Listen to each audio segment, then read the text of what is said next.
So today's talk is going to be about strength training and how to maximize your performance in the gym. So people get a lot of lessons and they work on their mechanical inefficiencies and their technique with hitting and throwing.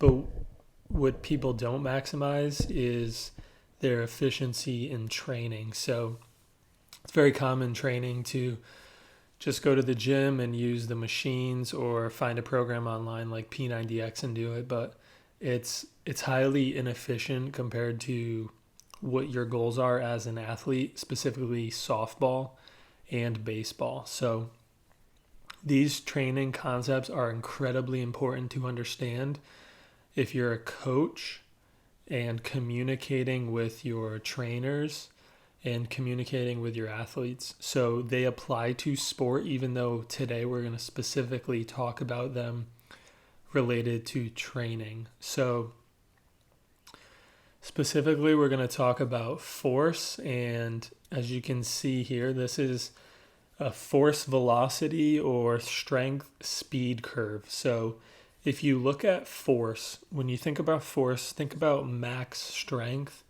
or moving a very heavy object and pushing really hard or pulling really hard without a lot of movement. So you can see on the force side, and we'll just use this now for today's video. So what we're going to talk about is this strength speed curve. So how are we going to maximize our utilization of this curve? So if you think about the force velocity, you think about where sport is and where practices and games are. They're all the way here.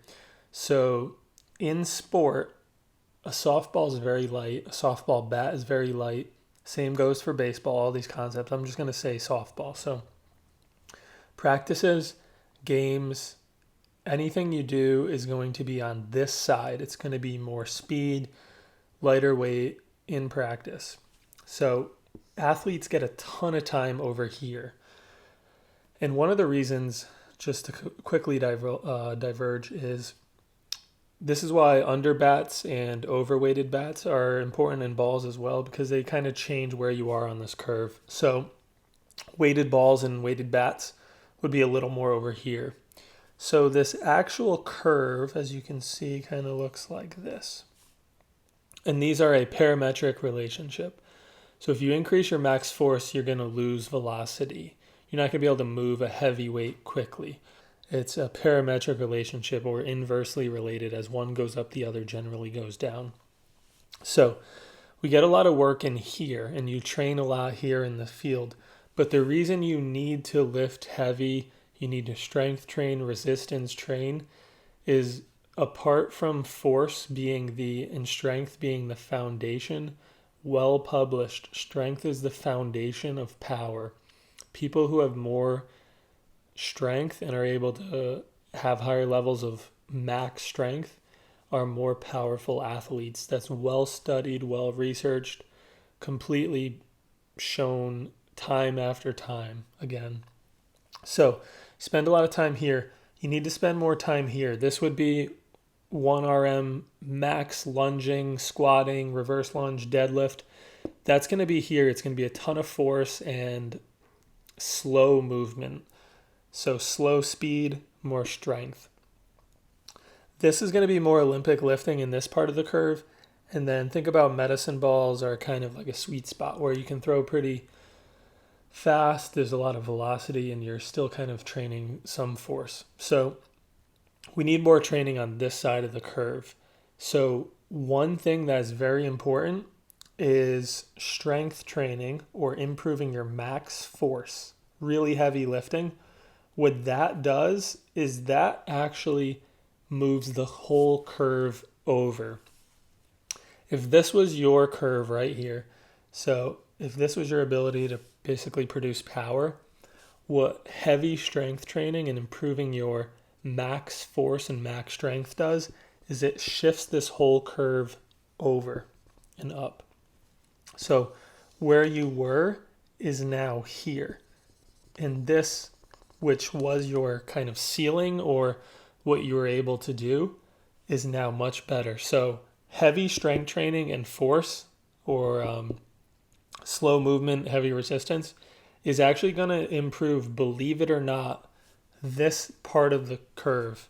So it wasn't initially believed to be true, but heavy strength training and high force, low speed training, think of heavy squat, heavy lunge, heavy deadlift, does improve your sport and that lower end or the more higher velocity, lower force movements like sport. So that's one reason why you need to increase your strength. And if you look here, now that was a parametric, inversely related, force and speed, strength, speed. Force or max force and max power is non-parametric. It's the opposite. So non-parametric means if you can increase your force, you're going to increase your power. Those are related. They move together. If you are improving your max force, then you're improving your max power. So if your 1RM goes up, if your max deadlift goes up, your ability to produce power is going to go up as well. So that is incredibly important for performance. It's also incredibly important for injury risk. A study that was very recently published in the American Journal of Sports Medicine from the Colorado Rockies was an amazing finding. So they tracked all of their major league and minor league baseball players for 5 years, and they looked at injury risk. Specifically, they looked at Tommy John or a torn UCL ligament. And what they found was athletes who had more power or better vertical jumps were less likely to be injured, which really shows the importance of power. So think about power, think about strength. They're very related, and that's good for performance. It's good for injury reduction risk. And then one last concept for today.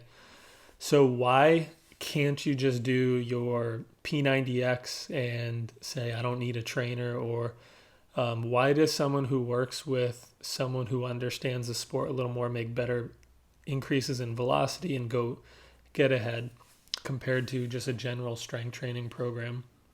Well, we're just quickly going to talk about the size principle. The size principle shows, or it's well studied in the research again, when you lift lighter weights, or think about a push-up, or think about a body weight squat, think about the P90X program. It's all body weight, light resistance. Even think about your band work.